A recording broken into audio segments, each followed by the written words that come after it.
Então você vê um melindre, né? De uma sociedade hipersensível. Essa hipersensibilidade é neurose.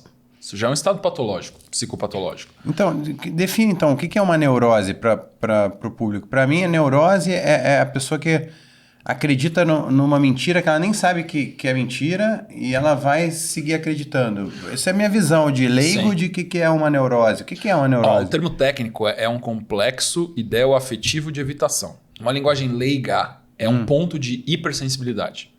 Tá? Então, basicamente, é um ponto onde a pessoa tem uma hipersensibilidade, seja um assunto, seja uma maneira de ser visto, seja um ponto reputacional, alguma coisa na vida dela que ela tem uma hipersensibilidade. E quando alguém foca naquilo, ou se aproxima daquilo, ou toca naquele ponto, que não é um ponto físico. O senso das proporções, então. Ela reage. O tamanho das coisas. É como se fosse uma ferida afetiva. Então, quando alguém chega perto de um ponto sensível, imagina que você queimou a sua mão. No momento que alguém chega perto dessa queimadura, você reage de maneira instintiva para você se defender.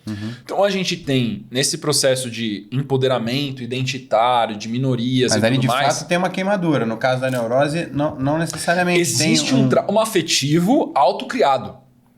Ah, tá. É como se a pessoa pegasse o isqueiro, queimou a si mesma e depois ela fala, tô queimado.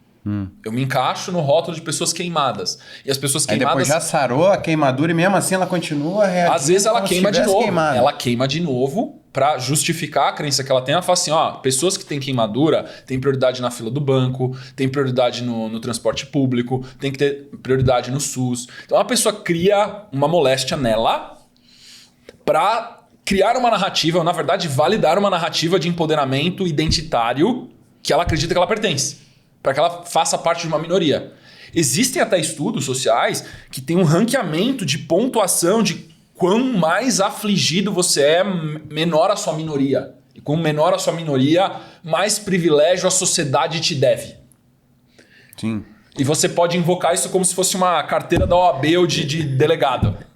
Não, e aí na batalha político-ideológica tem os libertários que falam menor minoria é o indivíduo. E aí batem de frente com essa pegada. Exatamente. Porque também os libertários lutam em defesa da menor minoria, que o seria indivíduo. A pessoa, o indivíduo. Exato. Então isso aqui não acaba nunca, né? Não acaba a discussão nunca. vai sempre... E às vezes tem, passando por um ponto de vista bem prático, assim, bem comum, tem gente que casa várias vezes com a mesma pessoa, embora com pessoas diferentes, não tem?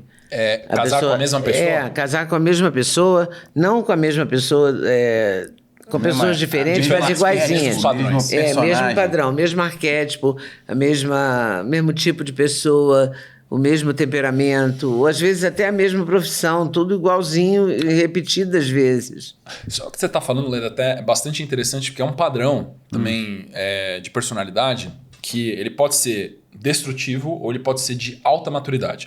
Qual que é o padrão destrutivo? Aquela pessoa tem vários traumas, ela termina, porque não tem verdade, respeito e diálogo, ela não consegue estabelecer um relacionamento afetivo com aquela pessoa, ela termina e a outra pessoa que encaixa vai ser uma pessoa com os mesmos padrões do ex-cônjuge. Tá. Então ela termina, divorcia, briga, acha de novo outra pessoa com os mesmos padrões psicoafetivos que ela tem. E ela fica nisso 1, 2, 3, 4, 5, 10, 15 casamentos. Nunca termina.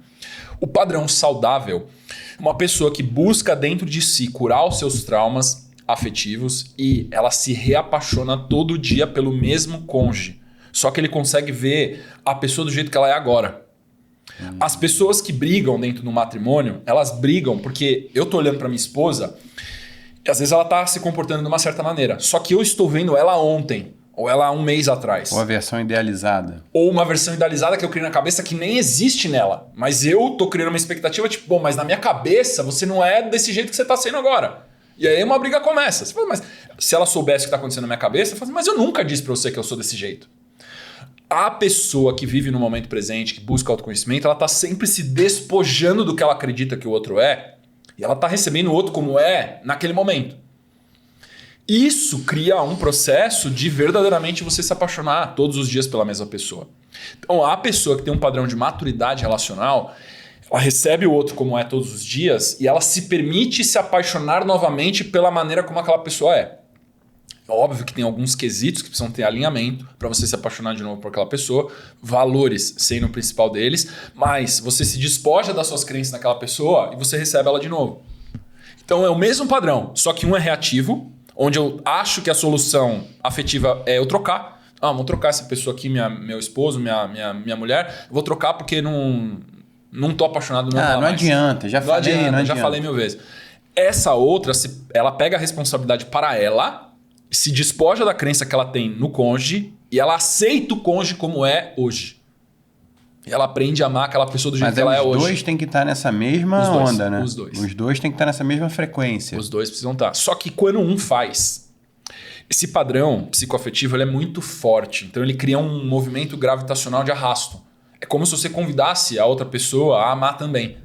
Porque esse processo, quando você é dessa maneira com o seu cônjuge, mesmo vamos dizer que ela nem é. Só que ela se sente tão amada, tão preenchida e tão aceita como é, que é tão acolhedora a sua presença com essa pessoa, que ela começa a se tornar isso também. Só por convivência. Então, quando um cônjuge consegue de verdade amar, aceitar o outro como é, o outro, ao longo do tempo, começa a desenvolver esse padrão também por osmose de convivência. Porque o amor cura esses traumas afetivos. Que é diferente do padrão psicoafetivo imaturo, que qualquer hipersensibilidade, ela não fez o que eu quero, ele não fez o que eu quero. Separa, divorcia. E essa pessoa fica meio que numa maldição, que ela nunca consegue resolver a vida afetiva dela, porque todo o tempo a pessoa não me satisfez 100%. Não sou feliz mais com você. Quem disse que casamento é para você ser feliz? Alguém criou essa narrativa hollywoodiana de que viveram felizes para sempre é o objetivo final do casamento. O objetivo do casamento é desenvolver virtude. É um processo sacrificial. E por que ele é superior? Um cuidar do outro, né? Um cuidando do outro para juntos cuidarem das novas gerações, da prole. E por que o casamento é até superior à filiação?